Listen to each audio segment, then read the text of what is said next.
پچھلے دنوں ایک کمشنر صاحب مجھے ملنے کے لیے تشریف لائے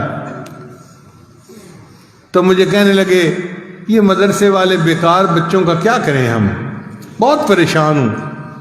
میں نے کہا آپ کو کس بات کی پریشانی ہے؟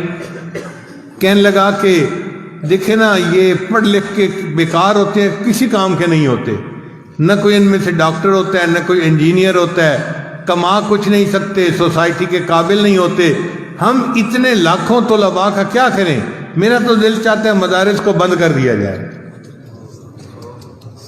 پھر میں نے کہا کہ کمشنر صاحب میں آپ کو چند باتیں کہوں گا، آپ برا نہ منائیے گا۔ کہتے ہیں ٹھیک ہے۔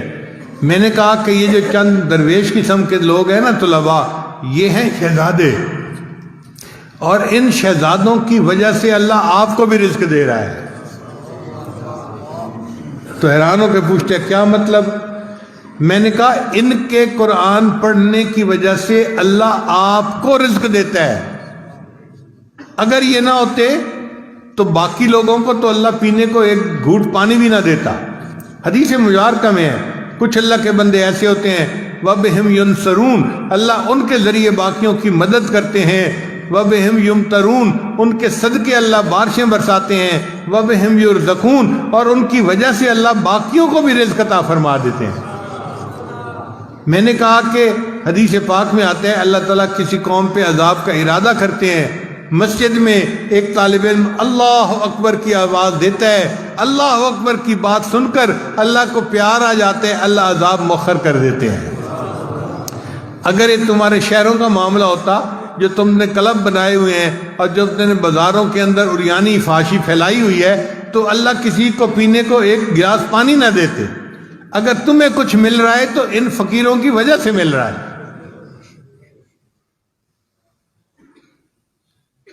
تو اب ان کو تھوڑا دماغ میں بات آئی۔ میں نے کہا کہ دیکھیں ہمارے پاس مثالیں ہیں کہ زیادہ کھا کے تو مر گئے، ایسی مثال کوئی نہیں کہ کوئی بھوکا مر گیا ہو۔ میں نے کہا کمشنر صاحب آپ کا اتنا بڑا ایریا ہے، آپ فیصل آباد، جھنگ، فلاں، ٹوبہ، اتنے ضلعوں کے کمشنر ہیں، ڈپٹی کمشنر کے بھی اوپر۔ اب آپ مجھے بتائیے آپ نے کبھی سنا ہو کہ کوئی حافظ، کوئی مولوی بھوک پیاس سے مر گیا ہو؟ کہتے نہیں سنا۔ پھر میں نے کہا اچھا میں اب آپ کو ایک بات اور بتاؤں کیا؟ میں نے کہا کہ آپ کی وجہ سے ہمارے پیٹ اللہ نے بڑھا دیے ہیں۔ اب یہ بات ان کے سمجھ میں نہیں آئی۔ میں نے کہا ہمارے پیٹ اگر لگے ہوتے نا ساز کمر کے تو ہر کسی نے کہنا تھا بیچارے کھانے کو ملتا کچھ نہیں، ہڈی بنے پھرتے ہیں۔ اللہ کہتے ہیں نہیں، یہ پانی بھی پئیں گے تو میں ان کو موٹا بنا دوں گا، تاکہ ان کی شکل دیکھ کے ہی پتہ چل جائے یہ بندہ بھوکا نہیں ہو سکتا۔ میں نے کہا دیکھو ہمارے پیٹ تمہاری وجہ سے بڑے ہوئے ہیں، تم نہ مدرسے والوں پہ اعتراض کرتے تو اللہ ہمیں بھی سمارٹ بنا دیتے۔ پھر میں نے کہا اچھا ہمارے پیٹ بڑے ہوئے ہیں، ذرا آپ پیٹ بڑھا کے دکھائیں۔ تو میں نے کہا ہے کوئی آفیسر جو اپنا پیٹ بڑھا کے دکھائے؟ پھر میں نے کہا کہ دیکھو ان کا کفیل اللہ ہے اور اللہ ان کو کھلاتا ہے اور اللہ ان کے لیے بھیجتا ہے۔ اسی لیے کوئی مدرسے والے کسی گورنمنٹ کے پاس نہیں جاتے جی کہ ہم مجبور ہیں، اب ہمیں آپ سے امداد چاہیے۔ میں نے کہا اپنی امداد رکھیں اپنے پاس، ہمیں بندوں سے کچھ نہیں چاہیے، ہمیں بندوں کا پروردگار دیتا ہے۔ الیس اللہ بکاف عبدا، کیا اللہ اپنے بندے کے لیے کافی نہیں ہے؟ ہم قسم اٹھا کے کہتے ہیں ہمارا اللہ ہمارے لیے کافی ہے۔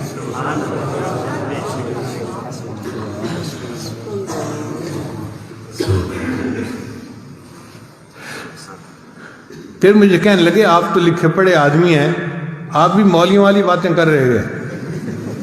میں نے کہا کہ میں نے آپ کو اب حق بات سمجھا دی ہے تو اب کیا آپ کو سمجھ نہیں آ رہی؟ اچھا میں آپ کو ذرا ایک اور طریقے سے سمجھاتا ہوں۔ میں نے کہا دیکھیں ملک میں انڈسٹری کے گروپ ہوتے ہیں، یہ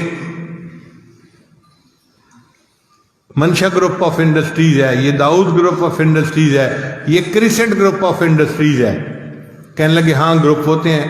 میں نے کہا یہ طلباء ہے نا، یہ پرل گروپ آف انڈسٹریز ہے، پرل کہتے ہیں موتی کو۔ کہنے لگا کیا مطلب؟ میں نے کہا آپ کی فیکٹریاں کوئی شوگر بناتی ہے، کوئی ٹیکسٹائل کے کپڑے بناتی ہے، کوئی لوہے کے پرزے بناتی ہے، یہ طلباء ایسی فیکٹری ہیں جو موتی بناتے ہیں. کہنے لگا جی وہ موتی کہاں جاتے ہیں؟ میں نے کہا وہ سارا ایکسپورٹ کا مال ہے، سارا ملک سے باہر چلا جاتا ہے، ملک والوں کو دیتے ہی نہیں ہیں. کہنے لگے آپ مذاق کر رہے ہیں پیر صاحب. میں نے کہا نہیں، میں مذاق نہیں کر رہا، میں حقیقت بات کر رہا ہوں. قسم اٹھا کے کہتا ہوں کہ عرش کے اوپر کے جہان کے لیے ندامت کے آنسو نہیں ہیں، وہاں نہیں ہوتے. اللہ کے پاس فرشتے ہیں، وہ عبادت گزار ہیں. وَمَنْ عِنْدَهُ لَا يَسْتَكْبِرُونَ عَنْ عِبَادَتِهِ وَلَا يَسْتَحْسِرُونَ يُسَبِّحُونَ اللَّيْلَ وَالنَّهَارَ لَا يَفْتُرُونَ. صبح و شام اللہ کی عبادت کرتے ہیں، اس میں کوئی افطار نہیں ہوتا، کوئی وقفہ نہیں آتا. عبادت بہت ہے عرش کے اوپر کے جہان کے لیے، مگر اس جہان میں ندامت کے آنسو نہیں ہیں. تو اس جہان کے لیے یہ امپورٹ کا مال ہے. اللہ نے فرشتوں کو متعین کیا ہوا ہے، جاؤ اگر تمہیں کہیں ندامت کے آنسو ملے نا تو اٹھا کے میرے پاس لے آنا. اس لیے ہمارے طلباء تہجد کے وقت اٹھتے ہیں، اللہ کے سامنے 2-4 آنسو بہا دیتے ہیں. یہ آنسو نہیں، یہ موتی کے قطرے ہوتے ہیں. یہ پرل فیکٹری ہے جو پرل بنا رہی ہوتی ہے. موتی سمجھ کے شان کریمی نے چن لیے، قطرے جو تھے میرے عرق انفعال کے.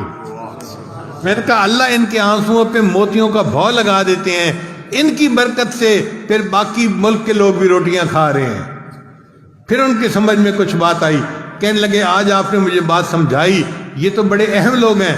میں نے کہا ہاں، اب جو ہے نا جب کبھی آپ کسی کے بارے میں سنیں کہ یہ مدرسے کا طالب علم ہے، اس کو اپنے پاس بلایا کریں، اس کے ماتھے کا بوسہ لیا کریں. یہ وہ بچہ ہے جس کی وجہ سے تمہاری سیٹ بچی ہوئی ہے، تمہارا ملک بچا ہوا ہے، تمہارا ایمان بچا ہوا ہے، یہ تمہارا محسن ہے. تب اس کی سمجھ میں بات آئی. کہنے لگے آپ بات تو ٹھیک کر رہے ہیں. تو الحمدللہ کہ یہ متوکلین ہیں، اللہ ان کو خود رزق پہنچاتا ہے.